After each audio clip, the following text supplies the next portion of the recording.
สวัสดีค่ะแม่จ๋าพากินวันนี้กินซุกี้ค่ะกินมองเห็นไหมกิน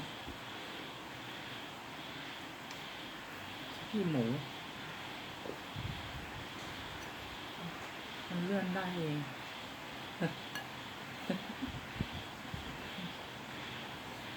ราคามากินด้วยกันค่ะวันนี้ฝนตกทั้งวันเลย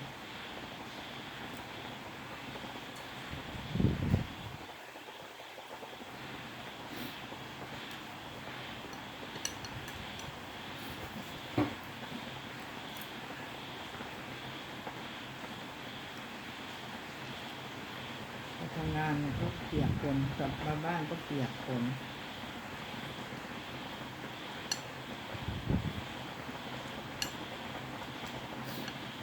มีอากาศเย็นๆฝนตกก็เลยจัดซุกี้ซะหน่อย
ร้อนลืมเป่า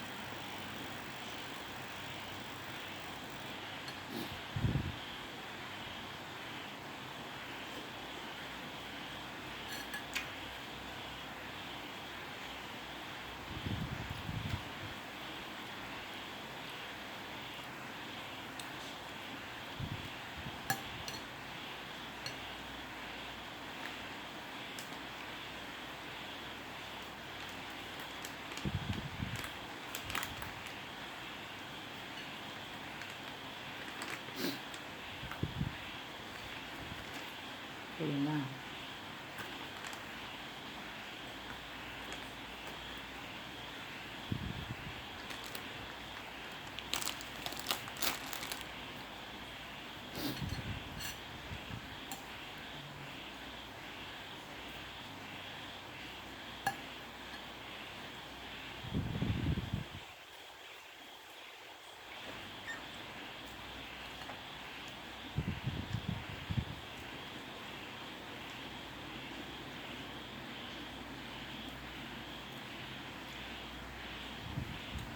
ร้อน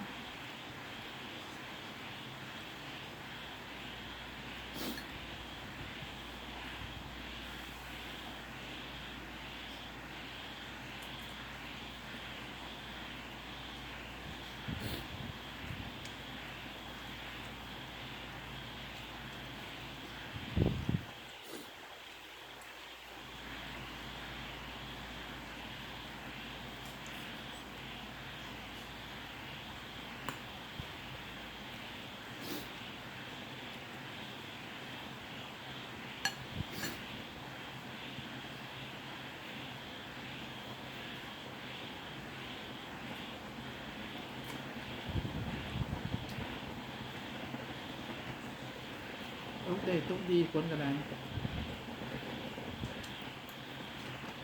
แต่ตกก็ดีแต่ให้ไปตกที่เขื่อนที่แม่น้ำเลยค่ะจะได้มีน้ำใช้ อันนี้น้ำที่เขื่อนก็แห้งน้ำชีก็แห้ง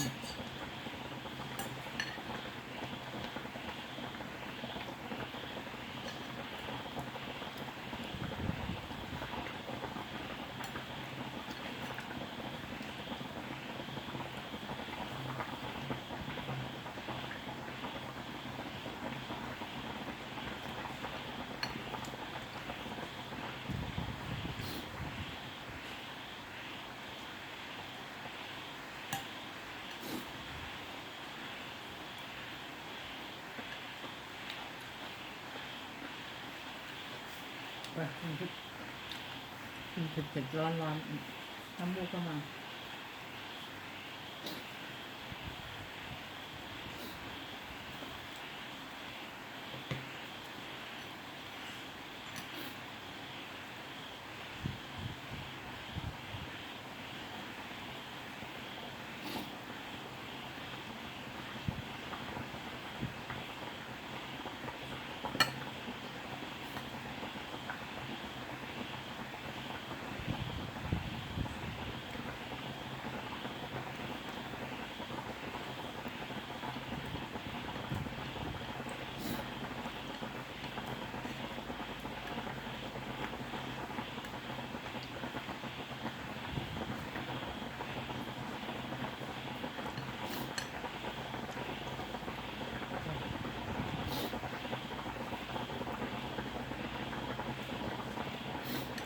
คลิปนี้แค่นี้ก่อนนะคะอาจารย์ลาไปก่อนคลิปหน้าเจอกันใหม่สวัสดีค่ะ